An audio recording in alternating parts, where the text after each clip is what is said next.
You want to go ahead and sit here?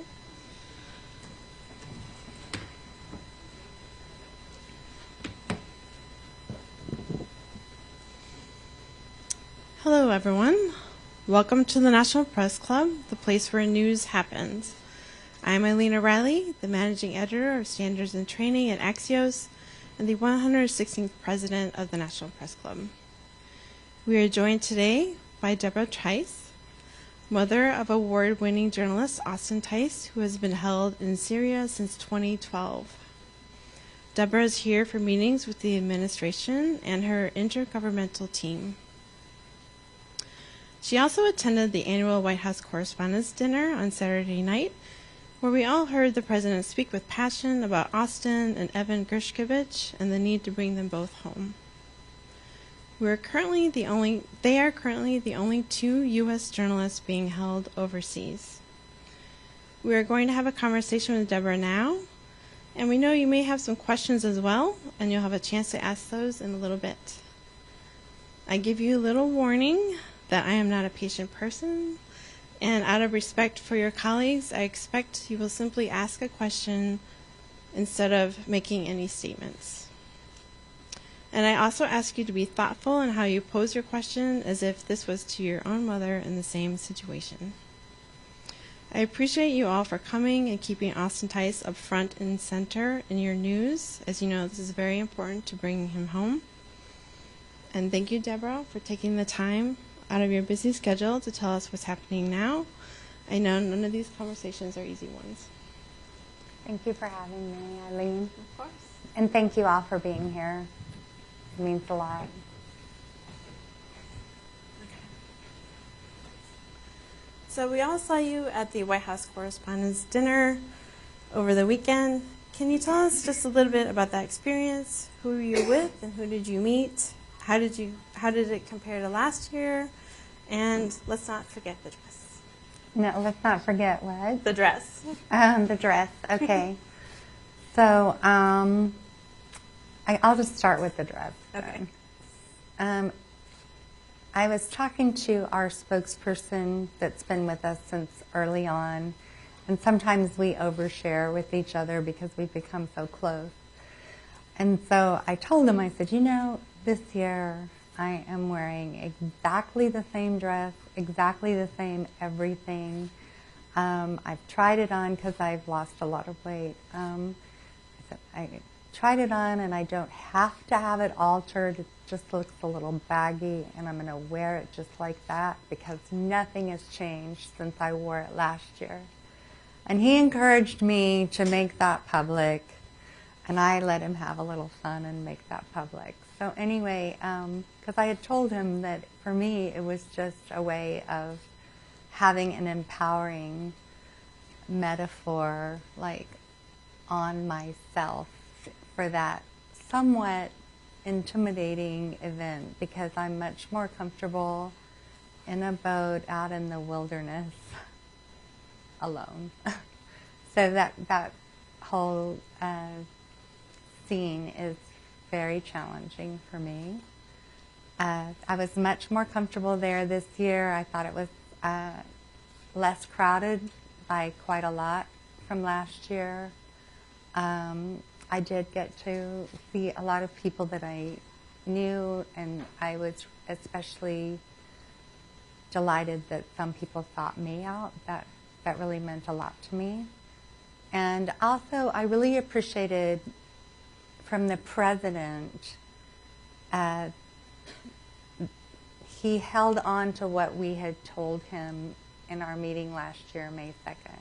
When he was talking about Austin this year, I was really happy to hear that Austin was someone to him. He could describe him and have a true respect and something like a father's love for Austin. That meant a lot to me when he described Austin like that. It was quite an evening. Good. Do you feel it reached the goals you wanted it to reach? You're going to have to speak up because I have a hearing deficit. Do you feel that you reached the goals you wanted to reach at the dinner? Yes, I was really it was really good to be there, and I really appreciate Fred Ryan and the Washington Post hosting me for that. It was really thoughtful. It is something intimidating to think about doing. Well, I thought it was a very powerful statement you made with your dress, and I was very happy to see you there, so that was great. So that dinner is a very public kind of advocacy for Austin, but you also have private meetings while you're here in town. We understand you're very restricted about what you can say about this, but can you just tell us who you have met with and how it's going overall? Well, when I come to town, my meetings are primarily in the White House. I find the State Department to be exceedingly, profoundly anti-Syria, anti-engagement with Syria, and really unwilling to move on that.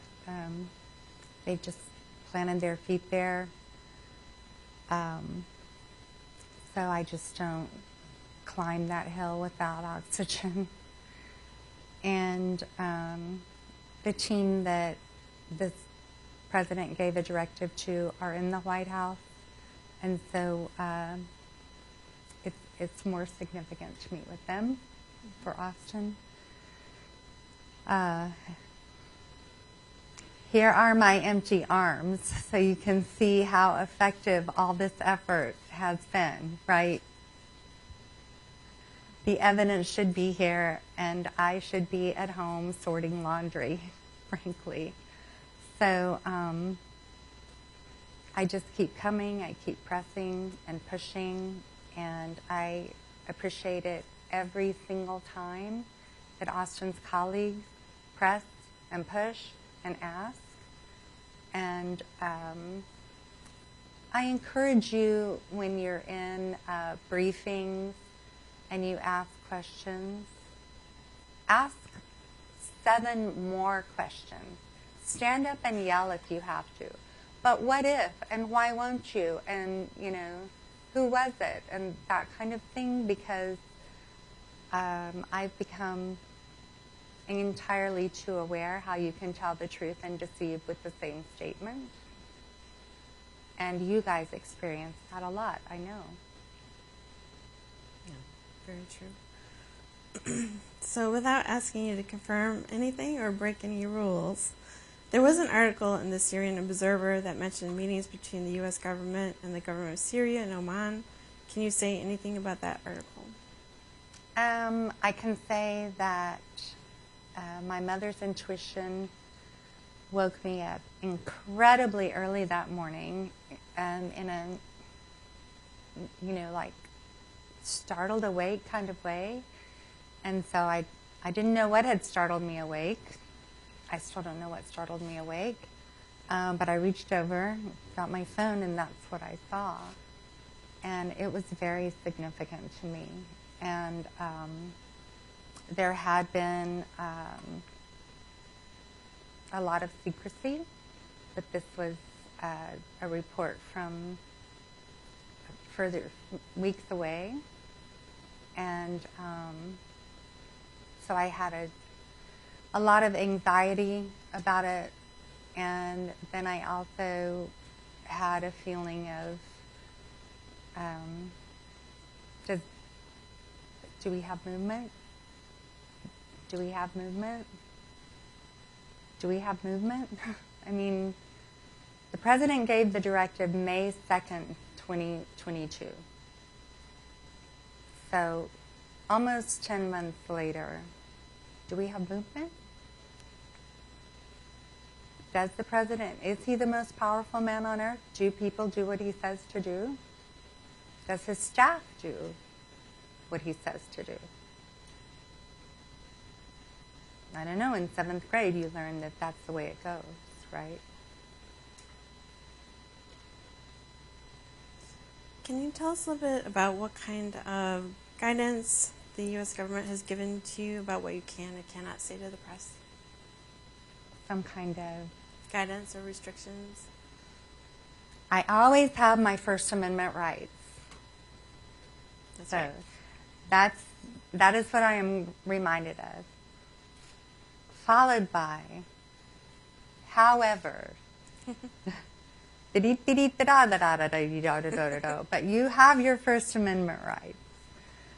So it's very difficult for me to parse it out as to, when I'm too close to the line, when I'm over the line, because, the most important thing to me is to keep things moving so that Austin can come home.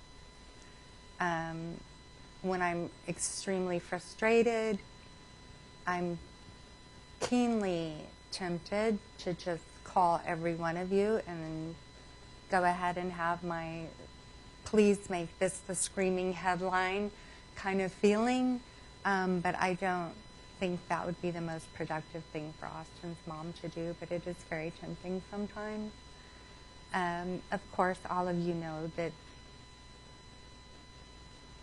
they have things they don't share with me. They share things that I can't share with you. But we all have the objective of seeing Austin again and letting us tell him where he was and what's happening and those kinds of things. Mm-hmm. Is that a sufficient answer for that question? Of course. Yeah. What are the impediments to progress in Austin's case at this point? The impediment? Mm-hmm. Okay, this is my yes. perception of what the impediments are. The president gave a very clear directive to get a meeting, listen, find out what they want, and work with them. I think the impediment is an unwillingness to take that listening and turn it into what we're going to discuss with them. And so if you're talking to me about wanting some produce, and I come over and I have a bag of light bulbs, how are you feeling? And so that's kind of how I see this. I think that's the impediment. Can you remind us of the 2014 message you were given by the Syrian government about not wanting to meet with you? Do you feel this is still happening? Oh, yes, that's burned in my memory. The message that I got was, I will not meet with the mother. Send me a United States government official of appropriate title to discuss transfer possession of Austin Tice. That was March 3rd, 2014. We have been pushing that message. The Syrians have not wavered. They are not interested in doing this through an interlocutor. They're not interested in doing this through a mediator. They have asked for direct engagement, and they have stayed in that place. And there has been so much effort to do this through make a list. Okay, trying to do this through make a list is exactly like light bulbs for produce. That's not what they've asked for, and that's not what they're going to accept. So it sounds like you feel the Syrians are willing to deal, and that in effect, the progress is needed from the U.S. side. Is that true? Say the first part again. I mean, it sounds like your feeling is that Syria is ready to negotiate and talk, but that in effect is us, the U.S. side, that needs to make its move. Well, yes, I do feel that way, because when Donald Trump was president and Kash Patel and Roger Carson asked for a meeting in Damascus, lickety-split, and off they go. Well, that was the Syrians being very open and saying yes and having that meeting. And so, yes, I do think they are facing forward. I think they have a lot of things after 12 years of conflict and having the United States Embassy shuttered in Damascus, having the Syrian Embassy shuttered in Washington, D.C., having U.S. troops, in their country illegally, having sanctions over, indiscriminately so many people in Syria. I think they have a lot of things that they want to talk about. And I think they are keen to engage and have discussion.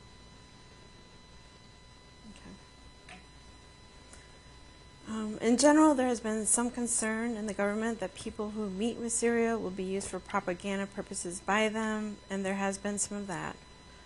But as you mentioned, the 2020 meeting with the Trump administration did not show any of that. There were no photos released by Syria out of the meeting. It was not used for propaganda, and if there were meetings in Oman, we didn't see pictures from that either. So do you feel it's time to let that concern go? I think it's time to let a lot of concerns go. I think it's time to realize, in my country, we had the war between the states, right? And it was passionate. It lasted 4 years. Brother killing brother. 620,000 people killed. But it's over.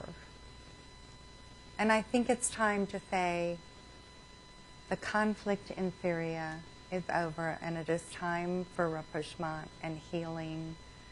It is time to accept the reality of how history has played out.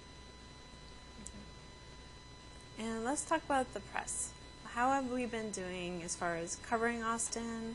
Is there anything we can do to improve our coverage? Do you have any pet peeves from journalists? I don't have any pet peeves with journalists. I do wish there were some way that there could be more,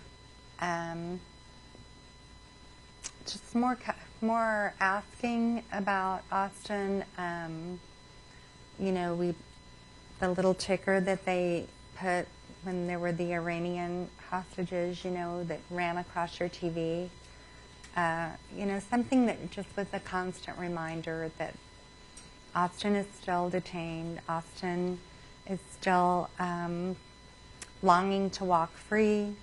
We know that he's going to be capable of walking free.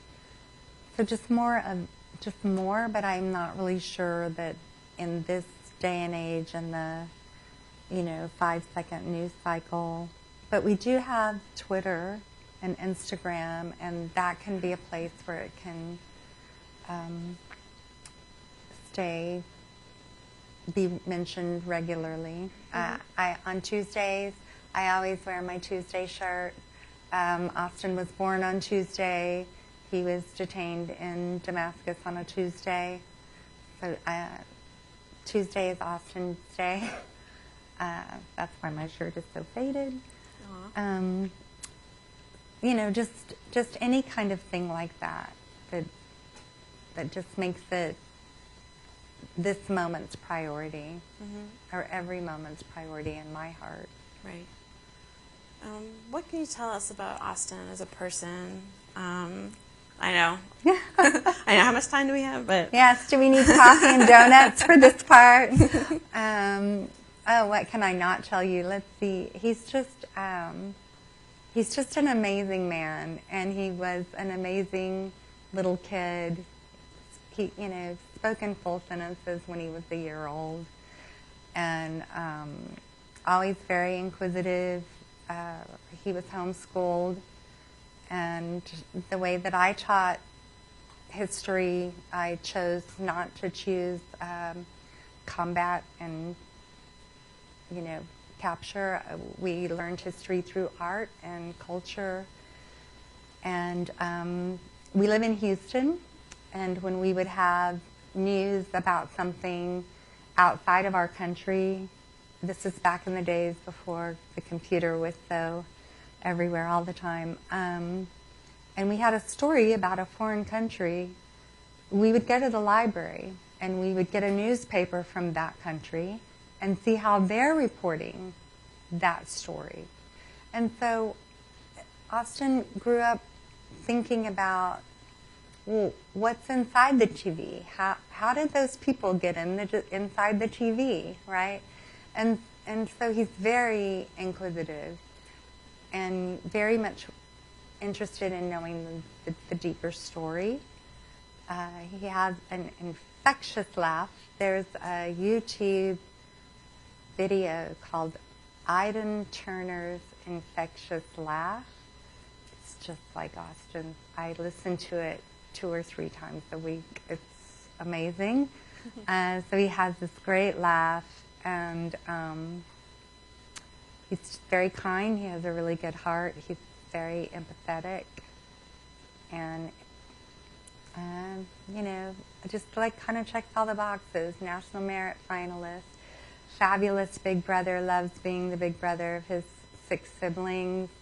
You know, Eagle Scout, Marine Corps captain, etc., etc. You know, he's the guy. I really wish all of you could know him really soon. It'll be quite a party. Please come. Yes, can't wait for the party. Okay, let's open up the floor to questions.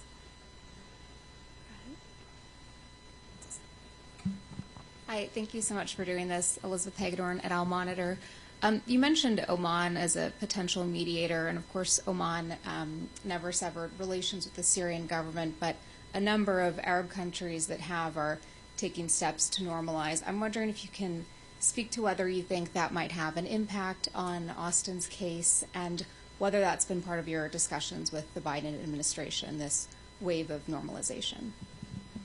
I'm so glad you asked me that question, because that's where I have a hard time knowing where my boundaries are, because so much of this story is wrapped in foreign policy, but I have to remember, and I would like for you to remember, and it's really important that our government remembers, getting Austin home does not have to change our foreign policy. We can engage with Syria, we can have a discussion, we can negotiate, and we can bring Austin home without changing our foreign policy. And there's just so much to talk about, like you just did, about the things that are going on in the Middle East.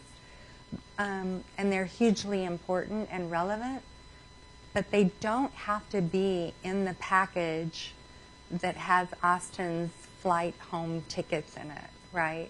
And I have to remind myself of that there doesn't have, we got Brittany Griner home without changing Russian foreign policy, the Venezuelans, right? We get people home without changing foreign policy. And it's really important to remember that we can also get Austin home without changing our foreign policy, without having to have, 2254 completely observed and so forth. So I'm really glad you asked that question. Thank you.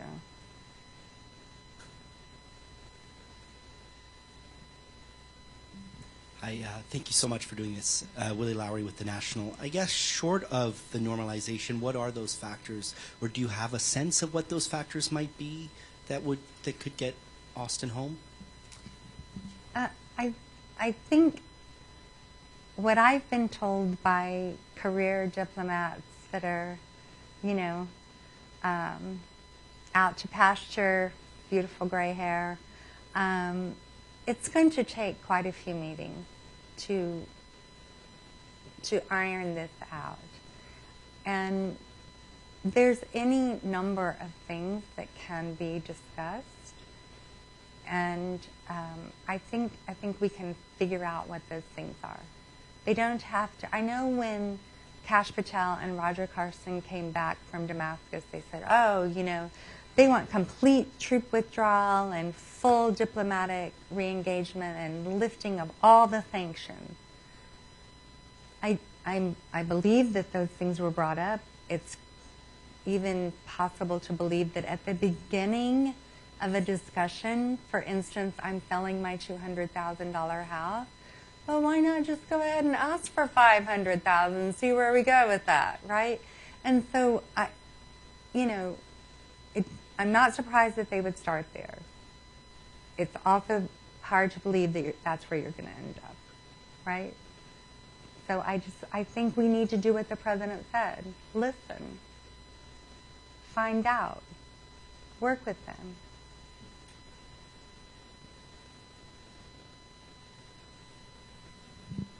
Hi, Debra. Michael Wilner with McClatchy. Good to see you again. I'm struck by the symbolism of the dress and the message that you were trying to send. That in the past year, really nothing has changed, and obviously Austin is not home. But do you feel as if there has been any progress from what you've heard behind the scenes? Is there any way to calculate that in a way that's shareable? We're at 10 years and 9 months. So, I don't know.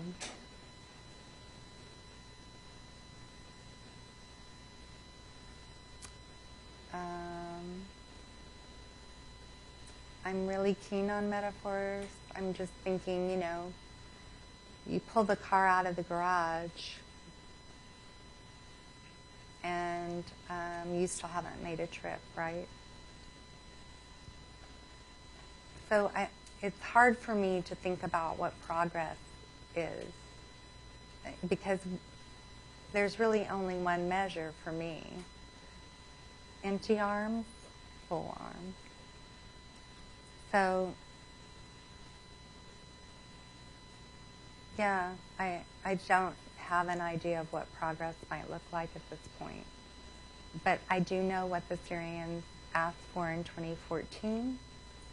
I know what these seasoned diplomats are telling me, that it's going to be a process. Be patient.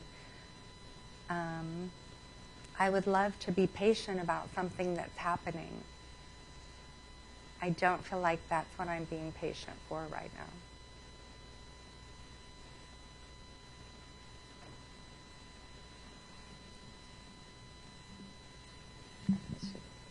Hi, I'm Caitlin Yellick with CBS News. Before the White House Correspondents' Dinner, you told Politico that you've heard, quote, whispers in the wind that things are happening. What did you mean by that? I'm sorry, say it again. Before the White House Correspondents' Dinner, you told Politico that you've heard whispers in the wind that things are happening. What did you mean by that? That was what we saw in the Syrian Observer and Al Mondo.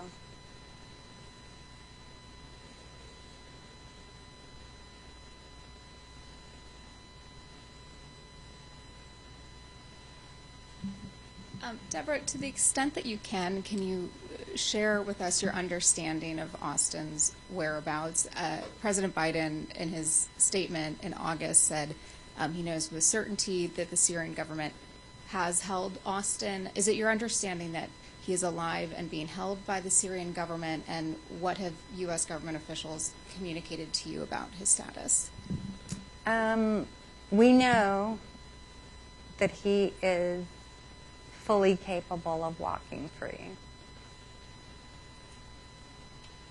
And, the way I feel about where is he. So we're all here in this room. Does anybody have a dog? Where is your dog? Exactly. Tell me, where is your dog exactly? So, it's that kind of a question. I don't know where my cats are in Houston right now. So it's that kind of a question. And it's an easy question to say, we don't know where he is, right? Because he might be stretched out on his bed, he might be, right? So you can tell the truth and deceive at the same time very easily with that one.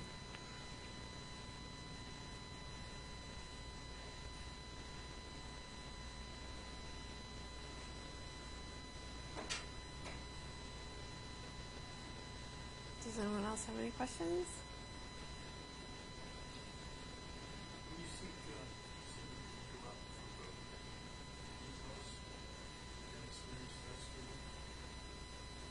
Say it again. I can't. Oh, when you talked about how you go on a boat ride, what does that experience, how does that help you? Oh, well, that's what I love to do. And actually, I was in the wilderness, no phone, no light, no motor car, when Austin was detained. And so when I came off the water and had my phone again and called my husband and said, hey, safe off the water, he said, well, I need to tell you something, so find the place where you want to hear this. That really is my favorite thing. My favorite place to be is somewhere out there. That's a huge part of who I am. And there was something else that you wanted me to talk about. I don't remember, Eileen, do you? Well, how do you retain your strength of care, your strength and well-being, mental well-being under this pressure? Is it taking the boat rides and? Those are very rare now, very rare. Mm-hmm. It's really my faith. Mm-hmm. I have a really deep faith, and I have strong friends. Twyla Paris has a song that has a phrase in it that says, deep inside this armor, the warrior is a child, and they don't know that I go running home when I fall down. And that is very much the song that plays in my head, is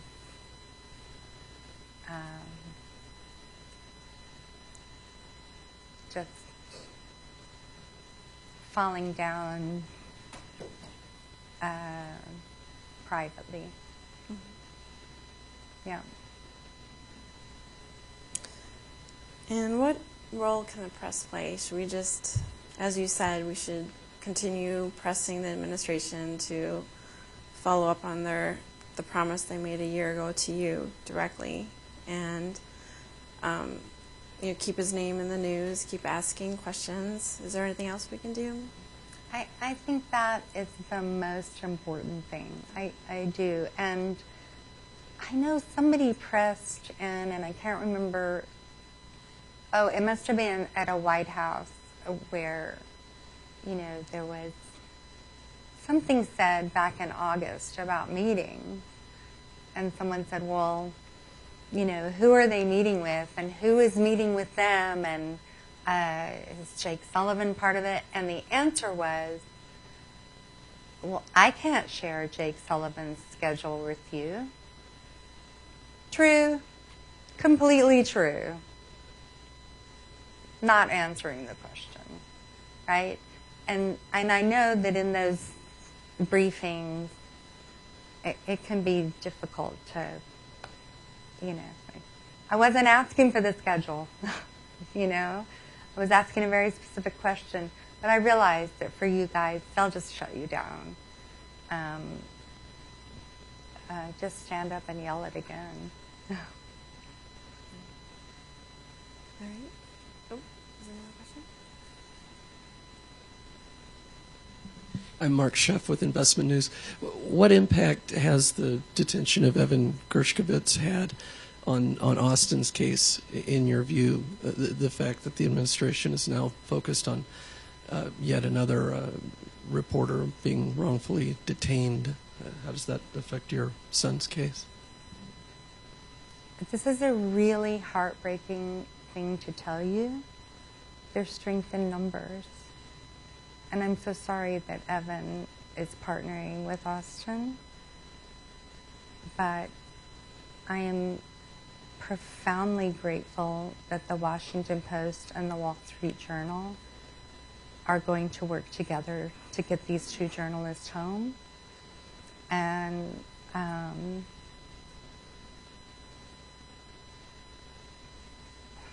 in some really horrible way, I think it's good for both of them that there are two, because that is so many too many. And I cannot remember right now who came home recently from France. Started with a D. The journalist that was just recently came home from France. Anyway, Christophe, the head of Reporters Without Borders, said, they had been devastated that he was detained for 90 days. That was like just an eternity for a French person to be held hostage. Just let that settle in for a minute.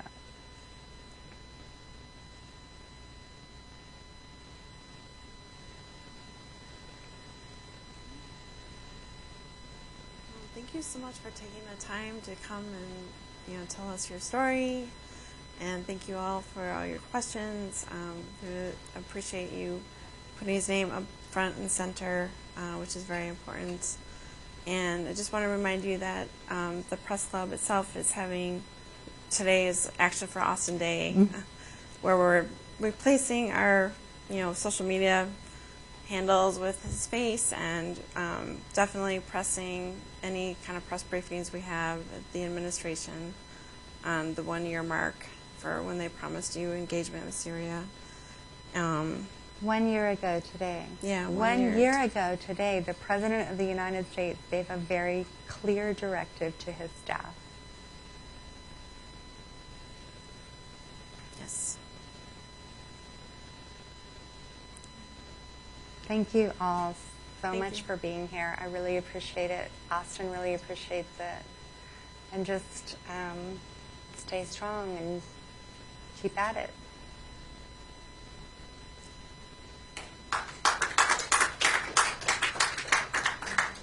Thank you, Eileen. Thank you for having me here. You guys, if you think about it, be sure to, when you're outside, to be sure that the banner is kind of the chestnut that's really awesome to have that outside at street level. And just so you know, after the White House Correspondents Dinner, I was walking on the mall, and I was stopped by 2 different people saying, "You're the mother of Austin Tice." I know you're from or whatever. Neither of them were affiliated in any way. One woman was from Poland, and she had seen something on TV. And so, when you put it out there, it gets out there. Thank you very much for that.